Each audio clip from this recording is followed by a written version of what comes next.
والكيمي كيمي كا والاهلي طاير ياهو، والحاجات اللي كان بيقعد يقولها دي. ما تسالوا، ما انتوا كنتوا من قيمه كام شهر فات بس.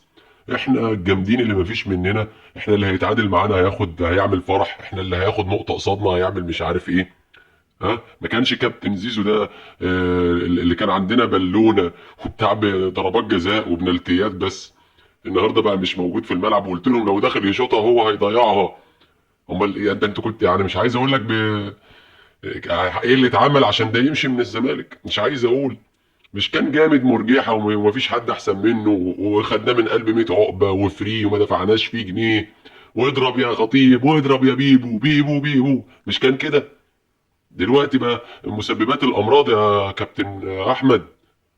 لا يلا ربنا يعني، بص ربنا يا عم ربنا يزيد ويبارك يا عم. بالراحه بس يا كابتن احمد، بالراحه لحسن البالونه لو مؤاخذه تفرقع في وشك. بالراحه بالراحه، انا مش قادر اقول لك. يعني انا يعني بص، انا مش يعني مش فرحان ولا بص ولا الكلام اللي يعني اللي بيتقال ان انت مثلا ايه تفرح في غريمك عشان اتعادل. لاني بص، كرة قدم دي رياضة. النهارده انت كسبان بكره بتخسر. الزمالك مفيش حد اكتر منه عنده ازمات ومشاكل، وانت تعادلت رحت انا متعادل بعديك. انت فاهم يعني؟ الحمد لله ان انتوا لعبتوا الماتش ده بعدنا. يعني احنا الحمد لله ما شفناكمش وانتوا بتتعادلوا، فكنا يا اما نتعادل يا اما نخسر ونعلي عليكم. بس هي الفكرة مش في كده.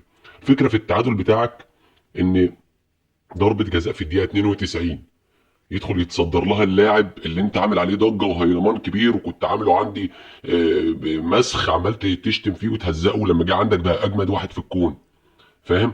يدخل يتصدر لها، هو اللي جابها وهو اللي داخل يشوطها ويضيعها، يتشتم منكم ومن الجمهور ويتهزق منك ويتهزق من الجمهور بأبشع الالفاظ، وانا ضد ده.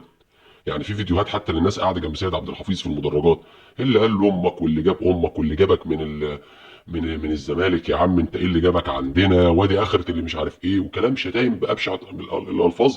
ودي قله ادب سواء على اي لعيب في اهلي في زمالك في اي حته. بس الواحد بيقول ايه؟ ادي اخرتها، ادي اخرتها. لما تنجم في واحد زياده عن اللزوم تديه اكبر من حجمه. ما كانش بيعمل حاجه يا جماعه، هو كان لعيب كان مؤثر في الزمالك لان مفيش حد زيه، وكان معاه ناس تانية بتساعده في المكان اللي هو فيه. يعني في ناس بتلملم وراه. انت فاهم قصدي؟ لكن في الاهلي ما شاء الله النجوم كتير، محدش هيلملم وراه، مضطر هو يشتغل زيه زي الناس. لكن في الزمالك هو كان نجم مرفه، كان في حتة تانية. في اللي بيلم وراه في الدفاع، في اللي بيساعده في الهجوم. انت فاهم قصدي؟ فبالراحه يا كابتن أحمد، والله هو كده، هو مستواه كده. يعني انا مش عايز اقول لك ان هو مش هيطلع لك نار من بقه، لا هو ده العادي بتاعه. واهدى بس شويه عشان ده لسه بس اما تكتشف ان ال 100 مليون ولا مش عارف كام.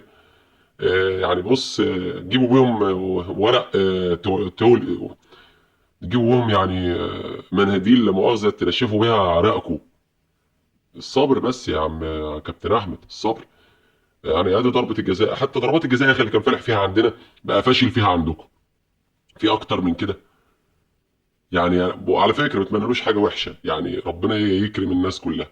بس اللي بيرفض لقمه العيش واللي يعني اللي ما بيرضاش برزقه او يتبطر عن النعمه، جزاؤه بيبقى مش لطيف يا كابتن احمد.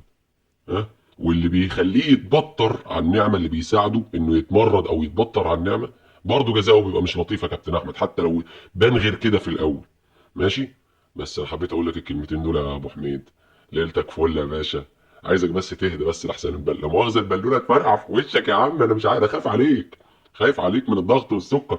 بالعكس الاهلي بقوا مسببين للامراض يا كابتن احمد. اهدى شويه بس، اهدى. اهدى عشان ما يجيلكش ضغط ولا سكر ولا مش عارف ايه وبنكرياس والحاجات دي. اهدى. ربنا يعني يهدينا ويهديكم. اهدى شويه. امال احنا نعمل ايه؟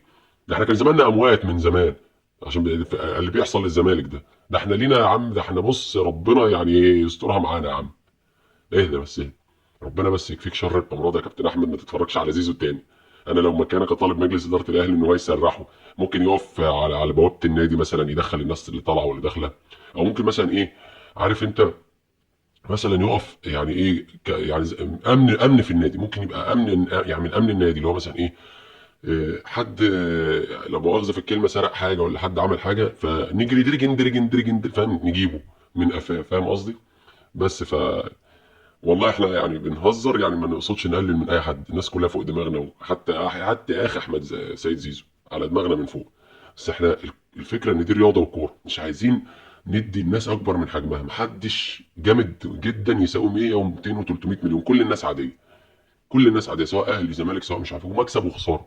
بس اللي بيخلي الناس تتصدم قوي كده انك بتكبر الناس وتديها اكبر من حجمها. بس وربنا يسترها علينا وعليكم يا كابتن احمد.